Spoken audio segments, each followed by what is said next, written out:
I would like to introduce Ingeborg Hegeman, who is a board member of OARS, which used to be the organization for the Assabet River when us old-timers had it.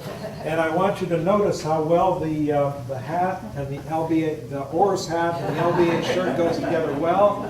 They both go together very well with pine pollen. It fits in well.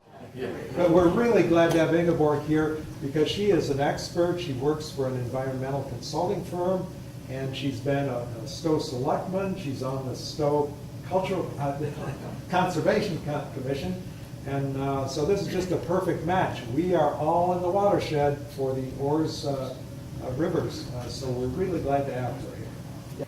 Well, thank you for inviting me. Oars was very pleased to be able to come and do this. So before I get started on some of the details, I thought we'd take a very brief field trip down the river so we can, actually maybe I'll just do it. Just go down. So I think most of you have, if not certainly been on Lake Boon, you've been on the river as well. And it's, so we've just brought together some photographs that show it at different seasons and some of its different habitat. These are the painted turtles that are ubiquitous throughout the watershed, but they love to bask like this. An osprey with a fish in its little claws. And you had one of these in your cycling photographs when it came in. And this is in the fall. And this, how many of you have seen these so far this year? They're out. They're laying their eggs. And I think you all know how long their necks are, so if you find one, you should just never pick it up. Because their teeth are not pleasant. Do you know this from experience? Or? Oh, no. I only had to be told once, and I never tried it myself. And then, of course, you've all seen how beautiful it is in the early winter. And there's our little muskrat. I don't know what he's got that's yellow, but that's something we'll be talking about tonight, about our fishing bowl. Yes. Yeah.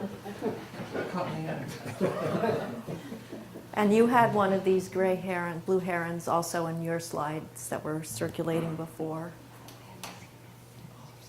And they're flying around right now as well. To get prepared, she said, you know, just make sure that they know it flows north. And I said, I think they do. But anyway, so we'll see. So tonight's presentation is going to be mostly focused on the Assabet, but I will talk a little bit about the Sudbury and the Concord in terms of the key issues associated with each river. For us, the key issues, as well as for Lake Boon, it's phosphorus, of course. We have dams and we have invasive species. And we'll go into each one of those. The Sudbury has the mercury from the Nyanza site, which was made textile dyes in ashland from 1917 to 1978. And so a lot of the mercury and contaminants came from that site into the Sudbury River, which is why mercury is one of the big issues there.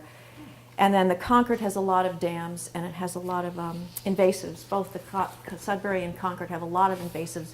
I think the Assabet has less, and we think it's because we've been working on it longer.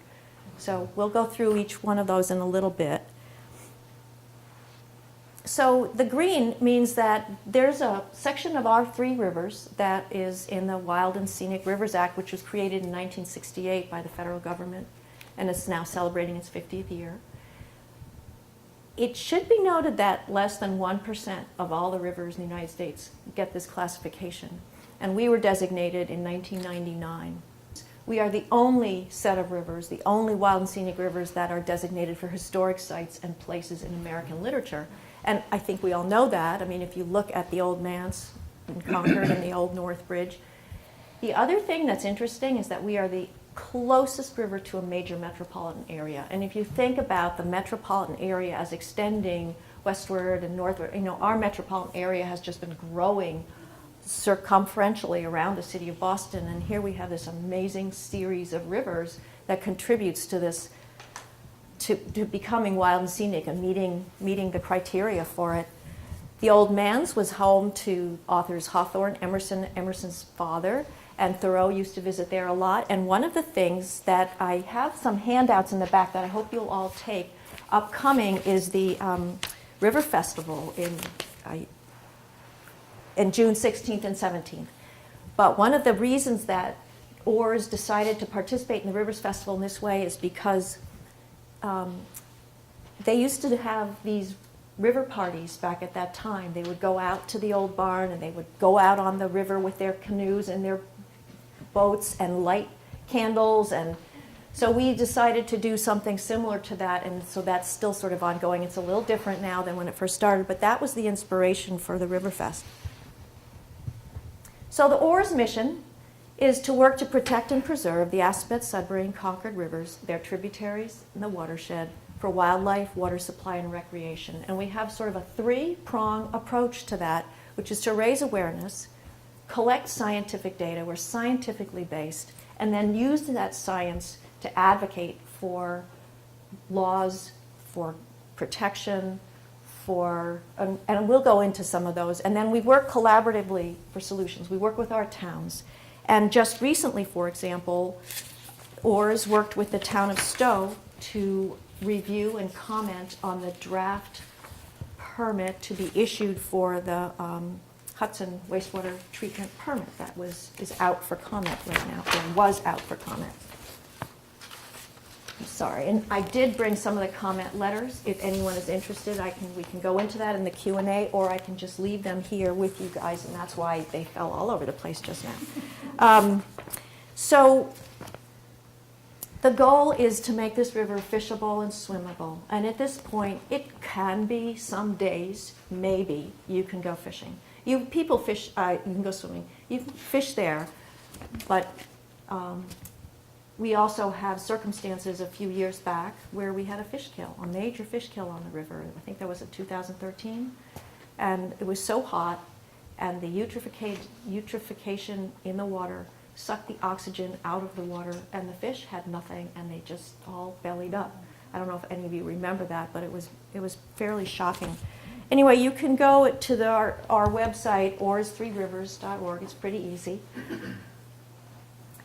So, as I was just speaking, our major problem in the Assabet River is eutrophication. Here's an example of the Ben Smith Dam, and it's duckweed, it's algae, and I also teach wetland ecology, and I have a photo like this, and I don't tell my students what it is, and I say, what do you think this is? Is this a lawn, or is this a river? Is this a wetland? And it's always sort of, when you just look at it, you just go, well, I don't know. It could be hay bales on a golf course, right? But so this to us is a serious issue that we've been working on for many years. We have provided data to the state and to the EPA, and the EPA has used our data to prepare reports. Let's see.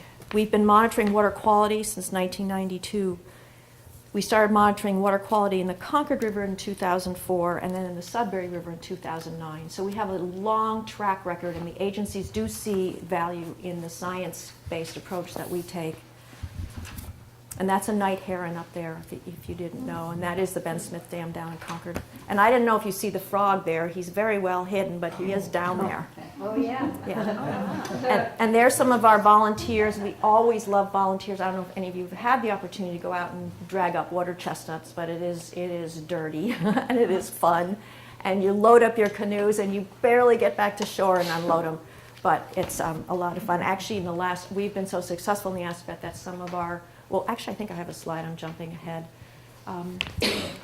We'll get back to that. So with respect to phosphorus in our river, a large portion of it comes from the upgradient wastewater treatment facilities in 4 towns. We have 4 of them, the Westboro, Shrewsbury, the Marlborough, Hudson, and Maynard.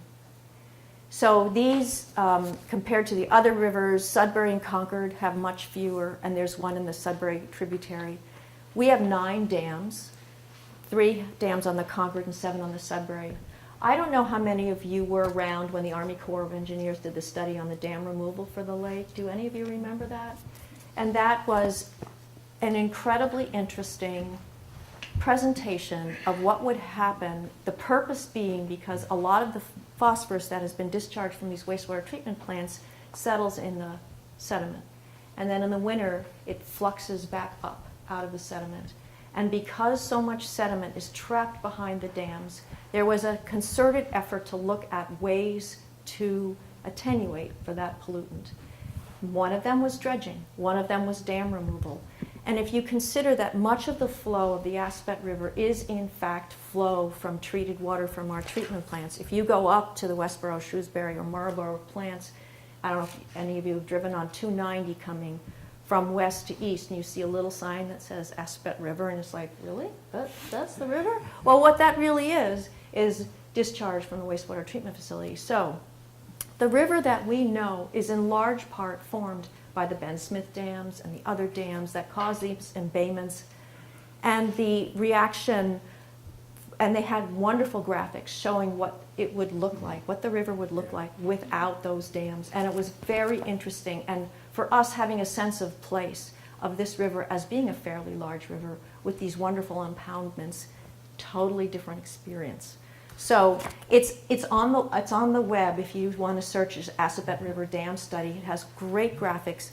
The point being that the phosphorus fluxing in our watershed is significant enough to really cause us not to achieve our fishable swimmable goal, which is also established by the federal government. So what we wanted to just do is I wanted to show you just a little of the history. Before 1993, which is not on this graph, there were no standards for the release of phosphorus from these wastewater treatment facilities. In 1993, Westboro and Marlborough began to treat their phosphorus, and they achieved the permit requirement of 1 milligrams per liter. Just don't worry about what that means, just remember that number. And then in 2000, all 4 of them were, and you can see that on this graph, things are starting to dip. We're receiving less phosphorus than what was originally being recharged. In 2004, the state issued what's called a total maximum daily load study, which is an assessment of the resiliency of the river to accommodate what is the pollutant that is causing the river to be compromised and not meeting its goals. And it was identified that phosphorus is that. In point of fact, Lake Boon also has a TMDL that was done in 2002, and your TMDL also indicates, guess what? Phosphorus is your issue too. So no surprise there.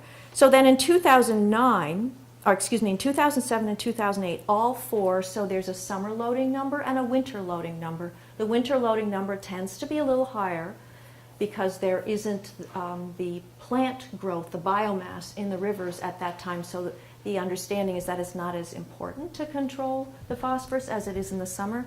But in 2007 and 8, all 4 treatment plants were hitting the summer target of 1 milligram per liter. So we were really making progress on doing that. 2009, get this, 0.1 Hudson hit the 0.1 requirement of milligrams per liter.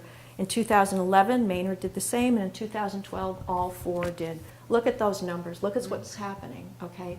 So now the rub here is it's not necessarily the discharge, it's that fluxing coming up out of the sediment. And that's why so much attention has been paid to the condition of the phosphorus that's in the sediment. Oh yeah, so sorry, there it is. Oh, and now we have a winter loading of 0.75. The draft permit for Hudson, as I mentioned, was just issued, and they are looking at the comments that Oars made, and Oars worked with the town of Stowe, Conservation Commission, and Board of Selectmen to support the similar comments that we'd like to hope that they could continue to lower that number, that release number. And the other piece that they included this year, which is really exciting, is the limitation of one of the endocrine disruptors. Do you know what those are? Those are pollutants that get in and cause morphological changes to the fish and wildlife. And so to have an actual limit on an endocrine disruptor is a great thing. The difficulty is, of course, that this costs the facilities money to upgrade and upgrade and upgrade. But they've been doing so, and I think they've been great partners. So that's sort of the past. Now let's look at the future. So things are changing in our climate. We've had more droughts. At the same time, we've had more intense storms and several intense storms in a row, okay? So things are changing. So with the droughts, our rivers are being compromised. That's our executive director, Allison Field Juma, walking down the river. And I'm sure you guys have seen that yourself. Maybe not up gradient where the sewage treatment plants are continuing a base flow kind of condition, but certainly down gradient in Concord where that base flow has now sort of gotten back down into the groundwater. With increased flooding, I don't know if any of you have been involved in a flood like this, but those floodwaters get pretty dirty. They pick up everything. And then that ultimately drains into your catch basin system and back into the river. So these are some of the future conditions that we're starting to look at and attenuate, working with the towns. So recently, OARS received a grant from the Foundation for Metro West to do education regarding rain gardens. And rain gardens give an opportunity to infiltrate stormwater into the ground so that it doesn't necessarily have to travel over the surface into catch basins, but in fact recharges the groundwater and the base flow. And what I mean by base flow is that flow that's in the groundwater that continues to bleed through the summer so that your streams remain flowing perennially, throughout the year, as opposed to drying up, being intermittent, and then flowing only in the wetter seasons. So having rain gardens, this is not the greatest picture of them. They don't have to be wetlands per se, so you can have, your garden, it looks like a garden. Basically what it is, it's sort of a glorified garden that allows water to infiltrate. And so what one does from a cross-section point of view, you have more sands, and you guys have a lot of sands all around Lake Boon. So you have more sands and more capacity for the water to sort of, it's built with a slight depression, so the water kind of sits there and has the opportunity to infiltrate into the ground. One of the things that I think everybody is looking at these days is trying to minimize impervious surfaces in urban environments, in suburban environments, even in localized like downtown Stowe, downtown Hudson, opportunities to, instead of, so the point that I want to point out here is that, see that on the impervious surface, there's a large blue arrow. That large blue arrow is all the stormwater running off very quickly and in a lot of volume. There's no opportunity for it to infiltrate, recharge our groundwater. You have much less going into the groundwater. That is not a sustainable practice when you think of where our water comes from in Stowe anyway. You need to maintain your groundwater flow for groundwater quality and quantity for wells, water supply. If you could have green roofs, if you could have porous pavement, if you could have rain gardens, much more of that stormwater would have the opportunity to slow down, infiltrate into the ground, provide recharge to streams and lakes, and then much less would run off, and there would be less storm damage. Okay. What homeowners can do, for example, is catch water in rain barrels. I think in a place like Lake Boon, that doesn't really make a lot of sense because most of your stormwater, your roof runoff just goes into the ground and recharges. You don't have this problem. But in some areas like the north part of Stowe where I live, you don't have soils that are conducive to recharge. I have glacial tills. You could also do porous pavement in your driveways or whatever. I think many of you, in fact, have dirt driveways.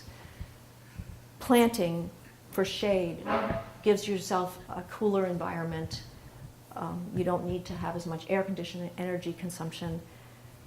Pet waste is a big deal. It carries a lot of pollutants, and when I was talking about stormwater flooding coming in across, you're picking up all sorts of waste, not just pet waste.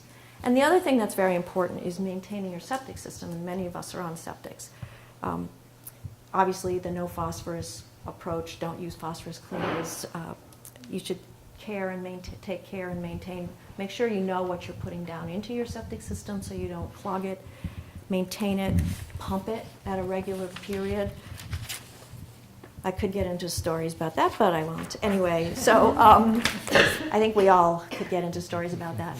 But anyway, one of the things that when we look at being an adaptive community or an adaptive living on the water or living on the lake, or living on the river, we have to become adaptive to changes in storm events, changes in flood conditions, and one of the ways to allow an area to flood is to not have hard structures to allow water to slowly flood so that it doesn't concentrate into channels and run down, but it has a chance to flood over a distance and then sort of be detained or retained and then released slowly. On Lake Boon, for example, there's a lot of different kinds of shoreline stabilization. Some of that is very old, and you have your hard solutions, and you also have some mixes. The Stowe Conservation Commission has a policy trying to promote the use of soft solutions where it's feasible.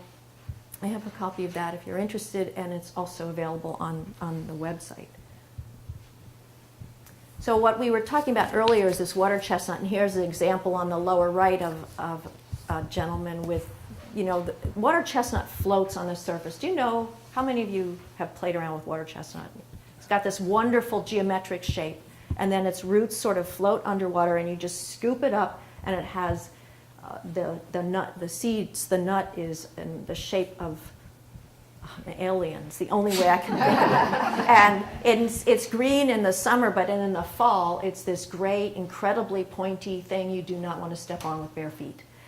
And the first time I saw it, I was like, what the heck? But that's what it is. So we've done a very good job, and OARS has prepared, in the aspect, we've done a great job really attenuating it. What you can see on the upper left there is Lake Boon on the right above the quay, right there. Can you see the open water body? Yeah, thanks. Exactly. And coming out from the dam is a darker green band. That means there's more water chestnut there. And it's not because it's coming from Lake Boon, it's because it's this sort of quiet embayment. So as the river flows, the water chestnuts kind of sink in there, and they say, we're just going to hang around here. And then the river keeps going, and they hang out there. So what OARS does when they organize these water chestnut draws is they go in and they do an assessment, a survey of where the key water chestnut areas are, and we send people out. So that might be one of the areas. And we keep this map going for years to see how things are going. When you compare Assabet to Sudbury and Concord, we've really been, it is something that we've been making progress on. It does help. So if you are at all interested in getting slimy, keep in touch with us. It's one of those weeds, from what I understand from helping doing that, is that if you keep pulling it, in time you will eradicate it. You Where will, a lot and of that's weeds, it just the reproduce. They They reproduce, whatever. and if you don't treat other weeds appropriately, you cut them and they go, oh, wow, I'm going to come two up, right? Mm-hmm. Now, what I have heard about the water chestnut, the seed, the nutlet, is viable of staying underwater for 8 years. So, and it could still be viable at that time. That's just something I read. I don't know that personally, but the point is that, as you say, the continued maintenance of this over time, OARS has experienced what you've just said, that it is a successful effort. So making rivers accessible is another key point that OARS is working on. And up at the upper right is a trail that we're doing with the town of Acton. The lower right is an accessible friendly, it's not completely accessible, but it's accessible friendly launch at Ice House Landing in Maynard. We also have these maps that are interactive on the website if you wanted to go. I also brought some, and then they're in the back, and please take them. And then the Concord one is out very soon and will be available. We've gotten grants for that. So the latest thing that we've been doing, and some of you may have heard about this, is we're preparing what's called a river report card to understand how our rivers interact with our communities on a multiple levels. So for example, I think you've all heard or read that healthy ecological conditions or environmental conditions result in a better economy. People want to live there, people will pay more to live there, your homes may become more valuable, agriculture is viable, all those kinds of things. So that's one of them. Water quality and water quantity is critical to us when we're relying on wells, when we're relying on a place like the river or Lake Boon. Recreation is very important. The culture of our river is important. I mean, there's a lot of culture and history associated with Lake Boon, with all sections of the river. Look at the river and its history in terms of what all the mills that are there. And then what wildlife and habitat is very important to just having a whole successful ecosystem that's resilient to all the changes that we're going to be experiencing over the years. So what happened is OARS got a grant from the Metropolitan Environmental Trust, MET grant, as well as the Sudbury Foundation.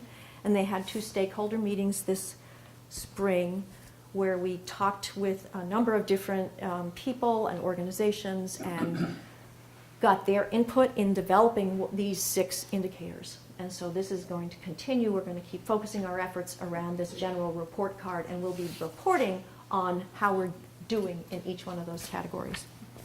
So we can't do it with all our partners. We have a lot of partners here, from the state government to advocacy groups like the Clean Water Action, federal government. So I think you may know most of these people, and we've also been working with the towns and developing relationships with many of the towns. Our newer towns in the Sudbury and Framingham, we've been working closely with them. So we're getting to know more of the community. We're looking for members in other parts of the watersheds too, because we are expanding from the Assabet.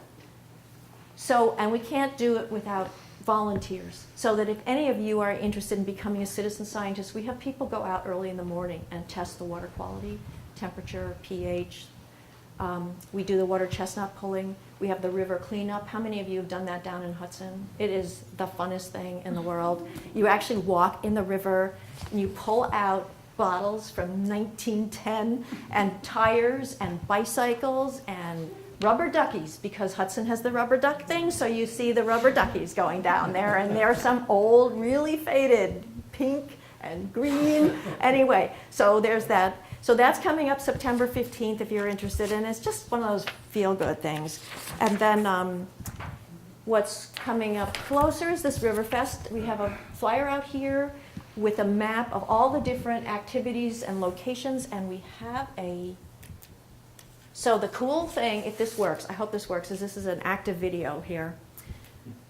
OARS gives you cardboard and duct tape, and it is your job to build a boat. Okay?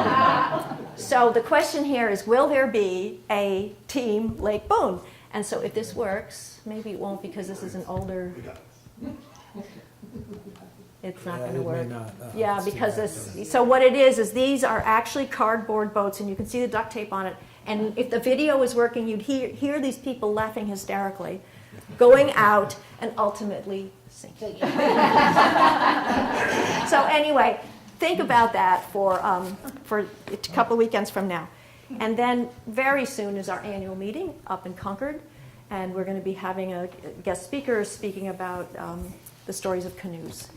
So that's that information. There's also a postcard in the back that has all that information if you're interested.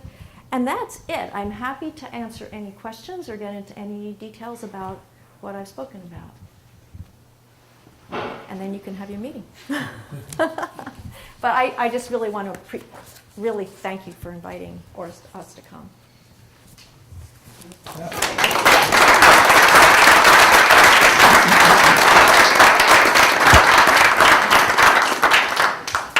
Well, thank you very much, Ingeborg. This gives us a lot of sense of our... Oh, would it be okay if I download that? Absolutely. Yeah, because I think Lou may be able to use that later on. Okay. But this is a wonderful chance to fit us into the larger watershed, and that's a great connection here. Sort of a logical lead-in. It is.